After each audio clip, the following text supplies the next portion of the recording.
Hi. I'm always so awkward on here because it's literally like I come out of nowhere and be like, hey, a new video. But I don't even know what to say. I can't even lie. I don't even know what to say. I've been away, but like my YouTube channel was pretty inconsistent, as you probably can see. So it's nothing new, but it's about to change. I'm gonna be more consistent with YouTube. I'm gonna create some like videos in bulk and then edit them and kind of put them out sporadically so that there is some consistency on here. I definitely want to be more consistent on here as I'm kind of moving away from like fully creating for Instagram. I'm kind of just like trying to branch out and make sure that I'm creating content for other platforms. So there will be more on this channel. I'm planning on doing some daily vlogs just because I love watching vlogs. Like I love them. Spend most of my time on YouTube watching vlogs, and I want to do just some kind of like wellness, lifestyle kind of related content. So hopefully in the future you see more of that. Well, not even hopefully, you will see more of that in the future. I'm going to speak it into existence. It's going to happen. So hey, hello. Welcome back. Yeah, my name is SAABIRAH and I am a content creator, writer, public speaker, now a podcast host. Yeah, so I thought I would come back and do a Q&A. A few questions from Instagram. I asked Instagram and kindly a few people asked me some questions, so I'm grateful for that. I'm grateful to have questions to answer in the first place. And yeah, let's get into it because I feel like I'm just gonna waffle. I don't really know what to say for this introduction, but hopefully you get to understand me and know me a bit more with the questions. So yeah, let's just get into it. My mentor is so cute. So the question she asks is, why are you so cute? Thanks Penny. What is something new that you've learned in 2021? And I'm really trying to think about it, and I'm like, what have I done? It's March. What have I learned in these 3 months that we've been into the year? I think what I've learned is more on like a personal level as opposed to like a skill or like something new in that sense of like, yeah, it's not like I've learned a new skill, I've learned a new thing to do. I've kind of learned in 2021 about boundaries. And I think that's because I've been in therapy, and like during our therapy journey, we've kind of come to a conversation of speaking about boundaries. That's one of the things that I've learned this year in particular. I think we've been touching on it, but like, I feel like I've started to understand it a bit better this year. But yeah, I'm going to do a whole video on like therapy and things like that. So hopefully I can explain a bit more like in terms of like what about boundaries. And if you're interested in that, do let me know. But that's definitely something new I've learned in 2021. About myself, I would say. What is your favorite and least favorite thing about being a content creator? I would go with my favorite first. I think my favorite thing about being a content creator generally is just, I really enjoy kind of like the events.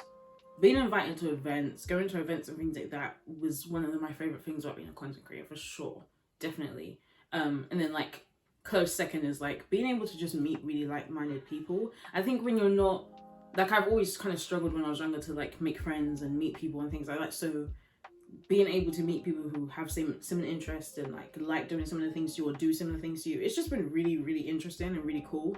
So those are like my top favorites, like being invited to events and being able to like mingle and like just enjoy things I'd never been able to enjoy before, and meeting like-minded people. I think my least favorite thing, oh, this might be a bit controversial, but my least favorite thing about being a content creator is thinking about money. Like I just being honest, like thinking about fees, thinking about how much to charge, when to charge, what not to charge, when to charge for this, how much you should be charging, what your rates are, what your engagement rate is, what this, like all of those things, my least favorite thing, because it's not fun to think about money necessarily. For me, generally, anything that rolls around money, I just be like, but it's probably because I have some unhealthy habits and an unhealthy relationship with money, so that doesn't really help. But I think that's probably what, if I was to really, really think about my least favorite thing, that's the only thing I could really think about. Like, I think about anything that brings me a bit discomfort or makes me uncomfortable or just feels weird or whatever, like something that I don't really enjoy doing, that's probably it. Like thinking about money, talking about money, having to deal with money, that's probably one of those things that is my least favorite about being a content creator. I'm just being honest. It might sound really weird, but yeah. How has it been to be on and off some, and how have you cared for your well-being? So that question kind of refers to like me being on and off of like social media. My relationship with social media has always been on and off, to be honest, but I think as a content creator, you're supposed to be more on than off. But I think as well, like when I'm good, it's easier to be on. because I can just be myself and things like that. But when I'm not good, it's hard to be on there because I just can't be myself. I can't think clearly. Like, and it's really, really nice to not go on social media anyway. Like, I always sleep with my phone on airplane mode. So there's sometimes I might wake up and forget to like put my phone, like to take airplane mode off. So like I've gone through like the whole day with my phone on airplane mode. So like, and then I won't touch it because like I'm doing something else or I'm watching a series or whatever it is. And I'm very, very aware of how good I feel that day just because of that. And it's just like, that awareness, just being aware of that just makes me not want to be there even more. Because I'm like, if I feel good like this, why the hell am I going to do something that's going to make me feel bad?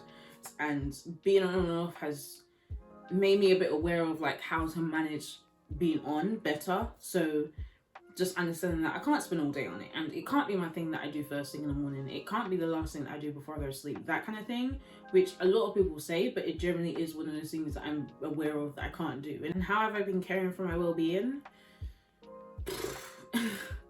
Sometimes poorly, to be honest. Like, I won't lie. Sometimes it hasn't been easy to look after myself and care for myself.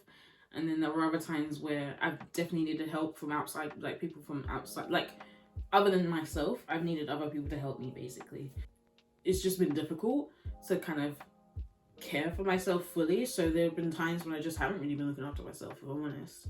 And then there are times where I have had to like really like not even force myself, but I've had to do things regardless of how I felt because I knew it was going to help me feel better anyway. I think that's how I've been caring for my well-being. Just like therapy, my mentor has definitely helped. And like my mentor has like a group, so everyone who has different mentors comes together on the weekends and we have Zoom calls and things.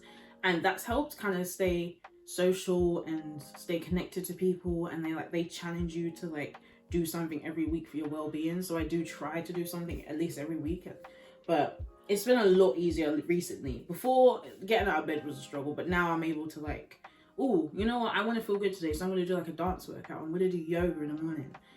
And those are the kind of things that really help during the day and generally just for my well-being. How do you feel the natural hair movement has changed since you've begun your natural hair journey? Do you think it has changed? Yeah, it has changed. To be honest, I don't think I have anything to add to the conversation that hasn't already been said. Kind of like, I'm fully aware that within the natural community, especially in the UK, like I feel like in the UK, it's really difficult to have conversations about race and natural hair and just anything related to race in the UK anyway. But when it comes to the natural hair movement, I feel like in the UK, it just didn't have enough. There wasn't enough happening. There wasn't enough going on. The conversations were very repetitive. When you look at America, it seemed like things could really blow up over there, and it just was like bit slow here. But I'm not saying anything new. UK Afrolista, Rachel, she speaks about it a lot, about the natural community, especially in the UK, and how we're just not up to par when it comes to the US. I just feel like anyway, when it comes to the UK, everything, especially when it comes to like natural hair products and the natural hair kind of scene, products especially are like marketed at curly hair and then they kind of add in and coily, textured hair. But I don't really believe that coily textured hair is the kind of target. I think it's pretty much like and then the rest of you guys. But I just feel like at the moment it's quite profitable to have like a free kind of hair texture. So I think that's probably why there's a lot of focus on that. But the movement has probably changed because I think generally it's hard to talk about natural hair anyway in the UK because there's so many conversations that need to be had about race generally, and then hair comes into it. I don't know how to talk about the change necessarily, like how it has changed, but I do think it probably has. Not even probably, it has changed. But I think it just changes because in the UK it's like whatever is trendy, whatever is popping is something that they kind of gravitate towards, as opposed to like the actual conversation that needs to be had that is really skimmed over, that is really much like we might talk about it for a little bit, but it's not even in the right way, essentially. Like they don't have the best representation for the conversations last for like a day and then it's over, and then anytime you kind of refer back to it, it's like but we spoke about that already, like get over it kind of thing. So in the UK it's just really difficult to have any conversation about race. And then to have a conversation about natural hair on top of that, it's just really uncomfortable to do. Not even for me, but for everyone else, they make it feel as if it's like a no-go zone, and it's like these things have to be spoken about anyway. How have you found blogging during this recent lockdown? I haven't found blogging. No, I haven't been writing really. I say I haven't been writing, but during the lockdown period, it's just been difficult for everyone. But it's really difficult to find motivation, creative inspiration, all of that jazz. There's so many things happening, and you just don't have that same freedom that you did of like, I actually want to talk about these topics. It's the kind of thing of like, this is the only thing we're talking about anyway. Do I really want to add to it? Not really. I can't bother, or it's not really something I feel can say anything different to, or I'm tired of having this conversation. So, especially when it comes to like my writing style and what I like to write about, because I like to write about race, because I like to write about several different things, I feel like it's quite difficult to do that when we're constantly having conversations about race online and things like that. And it's not a thing of like, oh, I can pick it up and do this as well. It's literally the only thing that's happening. And it kind of feels like, ugh, I don't want to add to it. I don't want to be in this space as it is, let alone like be fully consumed in it and write about everything. So I haven't been writing really that much. Like I have an idea, I might write it down, put some notes down, because in my mind, every idea is a good idea because you never know what can happen with it. So, and also to help with overthinking, to help with kind of creator's block, it really helps to just make a note of everything anyway, because you can always go back to it and be like, actually, I can add to this, or, you know, I feel like because we have lived experiences, we're able to live through things that we're able to kind of have hindsight, we're able to be reflective. So like when we can look back at our ideas, we're like, actually, like at the time I'm looking at my notes thinking, oof, this sounds a bit dark, but now I'm on the other side of it. It's kind of just like, oh, okay, I can add to this, I can make this into something, as opposed to like completely just like disregarding those ideas or those feelings or whatever it is that you write about or do. I just think it's important to write everything down. I'm not a big journaler, but I like to, when it comes to creative ideas, I like to write them down because I feel like I always come back to them, or that just gives me inspiration for something else. So, did anyone around you make you feel any type of way about going to therapy? No. I think, well, kind of, but I think for me, sometimes when it comes to certain things, no one can talk to me about nothing. Like, there are certain things in life where I'm easily like, people could say something that it's gonna play in my head over and over again. I'm like, am I making a mistake? Is this a stupid thing to do? Da, da, da. But there are other things I'm like, I didn't hear that. You can chat about it because I didn't hear it. But there's some things I'm able to compartmentalize, as that's the word that you, I think that's how you use the word, but like in the right context. But like there's some things I'm able to like put into sections and be able to figure out my own way in those things. And there's other times I'm really swayed by what people are saying and I have no idea what I want to do. I'm just like influenced by it and unsure of myself, and I'm not able to tap in to figure out how to trust myself or what intuition is. And there's other times where I'm like, I'm not even hearing you, whatever. I've been in CBT, and I'm also at the moment I'm in psychotherapy. So there's two different experiences, and I think I'll do a video on like those two different experiences. But like after CBT, I was like, I know I want more, so that was helpful anyway. And then on top of that, I was a bit like, I have to look after myself. Like I'm in control of myself. I am responsible for myself.